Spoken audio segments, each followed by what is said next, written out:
इतनी ठंड में ये व्यक्ति पानी पे डुबकियां क्यों लगा रहा है? ये ब्राह्मण प्रातः स्नान करने को गए, तो जैसे स्नान करके बाहर निकले तो मेंढक पैर के नीचे आ, तो उन्होंने सोचा मैं अशुद्ध हो गया, महापाप हो गया, तो उन्होंने फिर उस पाप को धोने के लिए 108 बार डुबकी लगाने का संकल्प किया।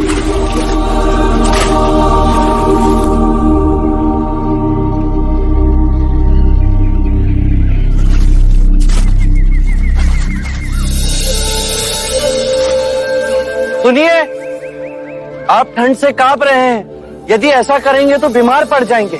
महात्मा, अनजाने में मुझसे पाप हो गया। ये नदी गंगा नदी की उपनदी है। इसमें नहाने के बाद मेरे पाप धुल जाएंगे।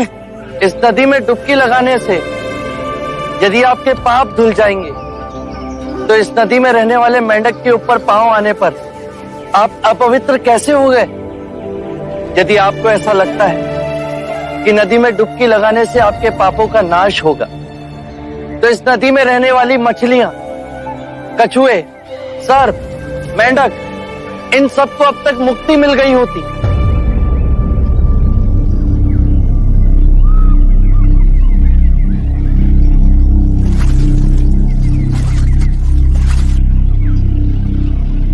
बात तो सत्य कह रहे हैं महानुभाव। नदी में डुबकी लगाने से पापों का नाश नहीं होता। अपने पापों का नाश करने के लिए विवेक जगाना आवश्यक है। इतनी साधारण बात को समझाने वाला कोई असाधारण ही हो सकता है। महात्मन, कब से बनाए हुए रास्ते पर अंधे पशु की तरह चल रहे थे। आपने हमारी आंखें खोल दी।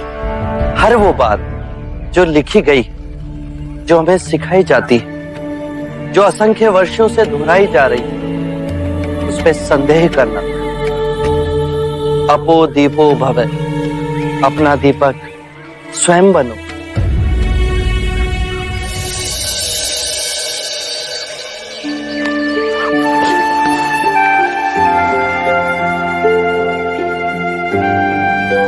आप धन्य है महात्मा।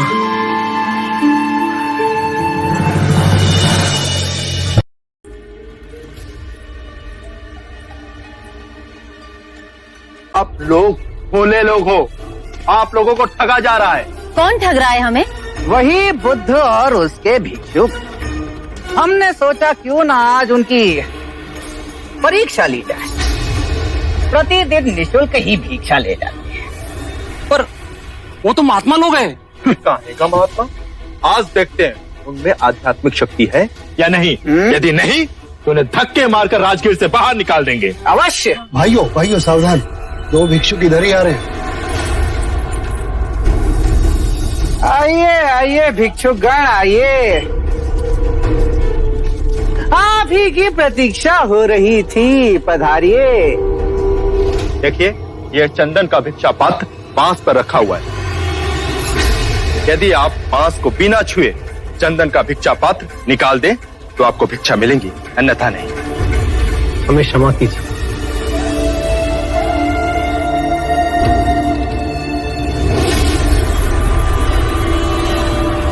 क्यों बंधु, समस्त गांव के समस्त तो बड़े महात्मा बने फिरते हो और एक छोटा सा कार्य नहीं कर सकते? कैसे करेंगे? ये धूर्त है, घमंडी है, पाखंडी है ये लोग।